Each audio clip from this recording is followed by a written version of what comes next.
Hello. మాట్లాడండి. మాట్లాడండి. హ్మ్. అయితే బయాలజీ మీద బాగా ఇంట్రెస్ట్ సార్. ఇప్పుడే అసలు ఒక పేపర్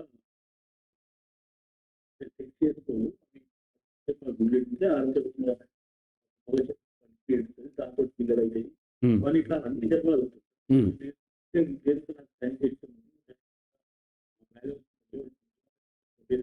హ్మ్. అంటే ఆలోచన ఇట్లే సార్. ఎట్లా చేయండి, చక్కగా బయాలజీ చదివించండి. తప్పేముంది?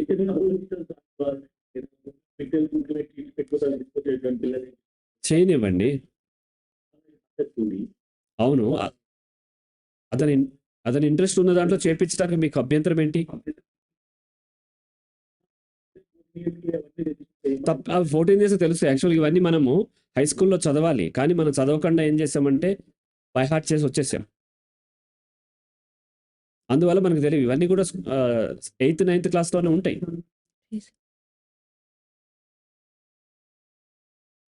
కాబట్టి అతన్ని ఎంకరేజ్ చేయండి. అండ్ అవి మారుతూ ఉంటాయి కూడా. ఇప్పుడు ఉన్నట్టుగా ఉండవు. మళ్ళీ ఇంటర్‌లో మళ్ళీ మారిపోవచ్చు. కాబట్టి తనకి ఏదైతే ఇంట్రెస్ట్ ఉందో అక్కడ ఫెసిలిటీస్ కల్పించండి. తను స్టడీ చేయనివ్వండి. అలాగే అకాడమిక్స్ కూడా చేస్తాడు. ఇంటర్‌లో తను బయాలజీ ఇంట్రెస్ట్ ఉంటే బయాలజీ తీసుకోమనండి. తర్వాత జువాలజీ ఉండి తనకి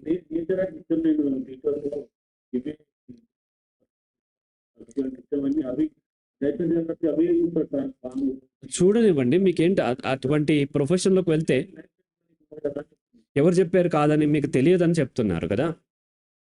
సైంటిస్ట్‌లకి లైఫ్ సెటిల్ కాదా? డాక్టర్స్ కంటే చాలా ఎక్కువ కదా సైంటిస్ట్‌లు. డాక్టర్ వీధికి ఒకళ్ళున్నారు. మీకు తెలిసిన డాక్టర్స్ ఉన్నారా? హలో. మీకు రీసౌండ్ వస్తుంది. మీకు తెలిసిన డాక్టర్స్ ఉన్నారా? మీకు తెలిసిన డాక్టర్స్ ఉన్నారా మీ ఊర్లో? అసలు డాక్టర్ మీకు తెలీదా? ఎవరు డాక్టర్ తెలీదా? తెలుసు కదా! సైంటిస్ట్ తెలుసా ఎవరన్నా? సైంటిస్ట్స్ ఎవరన్నా మీకు తెలుసా?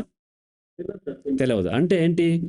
ఎక్కడైనా డాక్టర్లు ఉంటారు. సైంటిస్ట్‌లు చాలా తక్కువ మంది ఉంటారు. ఆ అబ్బాయిని చక్కగా మీరు ఎంకరేజ్ చేయండి. జువాలజీనో, లేకపోతే బోటనీనో, లేకపోతే మరొకటో దాని మీద అధ్యయనం చేస్తే డాక్టర్‌ని మించిన చదువు చదువుతాడతను. అండ్ లైఫ్ బ్రహ్మాండంగా లైఫ్ సెటిల్ అవ్వడం అంటే డాక్టర్, ఇంజినీర్ ఒకటే కాదు. మీరు ఫస్ట్ ఏం చేస్తారంటే మీ పేరేంటి? మీ పేరేంటి? ఏం చదువుకున్నారు మీరు? 10th క్లాస్ చదువుకున్నారు. 10th వరకు ఉన్న నాలెడ్జ్ చాలు. మీరేం చేస్తారంటే మంచి సైకాలజిస్ట్‌ని చదివి పేరెంట్స్ ఇద్దరు కౌన్సెలింగ్ తీసుకోండి. ఆ పిల్లవాడిలో ఏ ఇబ్బంది లేదు. మీలోనే ఇబ్బంది ఉంది. అతన్ని అర్థం చేసుకోవటంలో మీరు విఫలం చెందుతున్నారు. మీ దగ్గరలో ఉన్నటువంటి సైకాలజిస్ట్‌ని కలిసి కౌన్సెలింగ్ తీసుకోండి. లేదంటే మంచి కౌన్సిలర్స్ ఉంటారు. వాళ్ళని కలిసినా సరే సరిపోతుంది. రైట్? రైట్. So, cut